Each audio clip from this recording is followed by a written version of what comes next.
In this next video, we'll be looking at the transformations of exponential functions. In terms of exponential functions, again, the interior of an exponential function focuses on the inside being the exponent. So if we look at something that looks something similar to this, we should note that, again, the 3 is specifically a base. That will simply identify how the values are changing from one point to the next. The x minus 2 is the inside of that function, and the plus 7 is the so-called outside of that function. So if I were to draw a function that looks like this, you should be able to identify very clearly that the minus 2 is the inside manipulation, the plus 7 is the outside manipulation. So this is going to go up 7, and this is going to go, again, if it's a minus sign on the inside, it does opposite of what you think. So you think it might go to the left, it's actually going to go to the right. So that's going to go to the right 2 units and up 7. Well, that's exactly what this function is going to do. This is going to be the function f of x equals 3 to the x, and it's going to be shifted, again, up 7 and to the right 2 units. Again, the right 2 units is based on that subtraction sign being inside the exponent. So these details here tell us how we can sketch this graph. And again, the understanding is what does this graph have for those important points? Well, let's go ahead and recall that I'm going to have the x-axis as the horizontal asymptote. That's going to be guaranteed, or a better way to write that probably would be y equals 0. I have 2 important points that are going to be in there. The first important point is 0, 1. When I plug in 0 for the exponent, I get back 1. And the second point is going to be when I plug in 1, I get back 3. Now these 3 details, again, for 3 to the x, y equals 0, the asymptote 0, 1, and 1, 3, I can take all 3 of these details and shift them based on this function and identify very clearly how this graph is going to be manipulated. So if I look at this function instead, my y equals 0 is not going to be affected by a left or right shift, but it's going to be affected by an up or down shift. So I'm going to take every y value and I'm going to add 7 to that y value. So y equals 7 is my new horizontal asymptote. Again, that asymptote is being shifted up 7 units, so I should be identifying that being shifted up 7 units. The same can go for these 2 points down here. I'm going to shift this point up 7 units and this point up 7 units, changing it to be something 8 and something 10. And then again, making note that this is shifting right 2 units, that means I'm going to simply add 2 units to both of these x values. Now again, if this was left, I'd be subtracting those values instead. So this will be 2, 8, and it'll be 3, 10. So this function over here again looks very much similar to this right here, was what I had in the previous page and video. But for this one over here, if I do this again accurately, correctly, and this is the sketch of the graph that I need, or really just the graph that I need, I'm going to go up 1, 2, 3, 4, 5, 6, 7. I'm going to draw my dotted line through that point. That's my new horizontal asymptote. I'm going to go up to 7 and 8, 9 and 10, making sure that I have all those values at least clearly identified. I'm going to go over 2 units, so 1, 2, and at 2, 8, I have my first point. And at 3, 10, 8, 9, 10, I'm going to have my next point. So right about there. Okay, now keep in mind, every single graph is going to be very similar to this, where it's got 2 points, one higher than the other, and it's going to have an asymptote identifying where it's going to taper off. So the fact that these points are coming down into this asymptote should very clearly show that this is coming up and it's tapering off in that direction. Okay, so that's how you graph these transformation functions. Let's look at one more example just to make sure that we understand how some of these things can be manipulated ever so slightly. So for instance, let's say I'm looking at this exact same function, y equals 3 to the x, but this time I'm looking at y equals 3 to the negative x. Again, what does this function do? Well, in the generalizations, we said that this function should actually just flip. Well, remember, a negative on the inside of the graph is going to be a horizontal modification. So a horizontal modification should flip this graph horizontally. So sure enough, the points that I have where it's y equals 0, not modified horizontally. Sorry, it's not going to be modified if I'm modifying horizontally. I have the point 0, 1 and the point 1, 3. And if I, again, flip these things horizontally, all my x values are going to be negated. That's all that's going to happen when I have to flip horizontally. So this point here is simply going to change to a negative, because this one here, changing a 0 to a negative, isn't going to affect it. So you'll notice if I do that, then I'm going to go -1, +1, 2, and 3, and sure enough, it does actually flip the whole graph in that direction where the asymptote didn't really change. Now what happens if, however, I put a negative somewhere else? Let's just say I put a -3x. Now keep in mind, be very careful with this. If I write it this way, this is not a -3 all in parentheses to the power of x. This is a negative times 3 to the power of x. Again, this is equal to negative parentheses 3 to the x. This is not equal to, again, -3 to the power of x. Because this right here actually isn't an exponential function. An exponential function has to have a positive base. A function that has a negative as the base is actually going to bounce up and down all over the place, and it's not going to look like this smooth graph like it should. So when we look at this right here, remember, a negative on the outside of the function is going to be simply a vertical modification. And that vertical modification is going to be a flip vertically.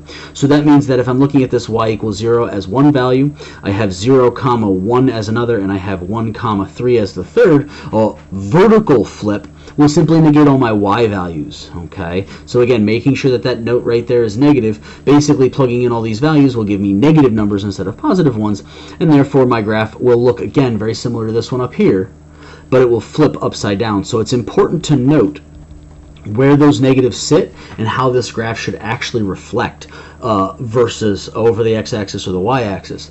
In this case, I have 0, -1, so that's there, and then I have 1, -3, 1, 2, and 3, so right there.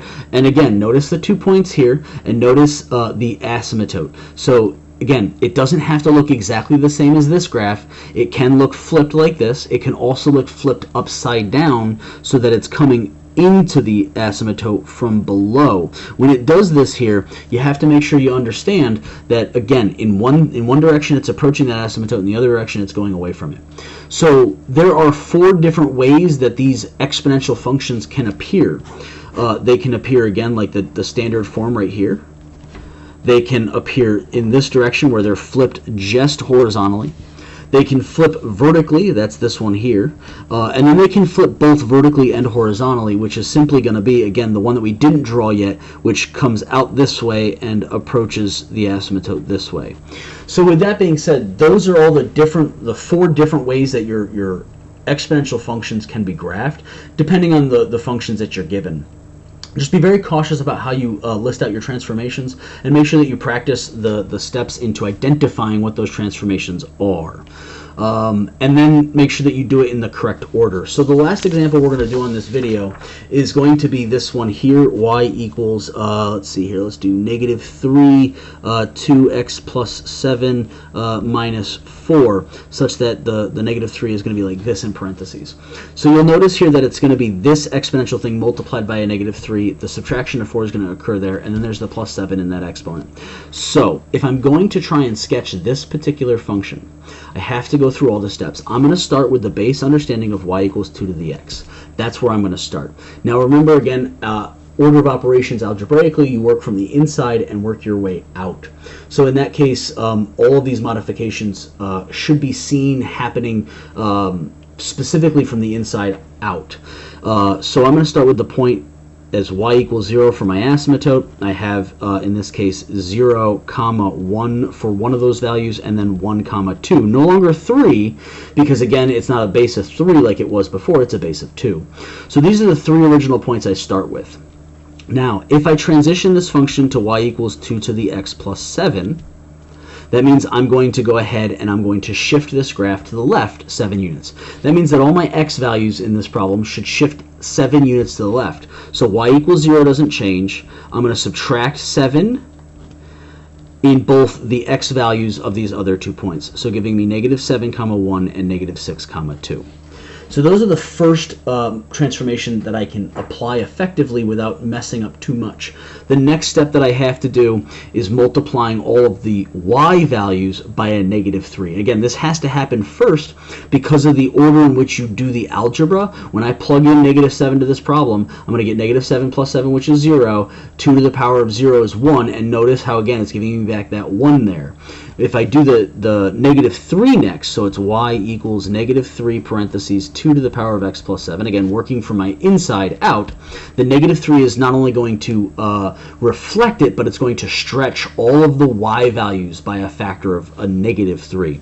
So that means the y equals 0 is still going to hold because a negative 3 times 0 isn't going to change that. When I go ahead and try and do these values next, it's the y value that's going to be modified, and it's going to be modified by a negative 3. Not adding negative 3, but multiplied by that negative 3. So I'm multiplying the 1 by a negative 3, and then down here I'm multiplying this 2 by a negative 3, giving me a negative 6. The last thing I got to do is I have to subtract 4 from all the y values. So if I'm trying to get to the last particular function, and I'm not going to write the last function there, but it's the same one as this one right here, it's going to be shifting all the y values down by 4 units. So y equals negative 4, I'm going to have negative 7 comma negative 7, and then I'm going to have negative 6 comma negative 10. So these are the 3 values that I have to sketch to accurately graph this function, and I can very clearly identify through each one of these steps what the transformation is. This first transformation is left 7. The next transformation is 2 different types of transformations.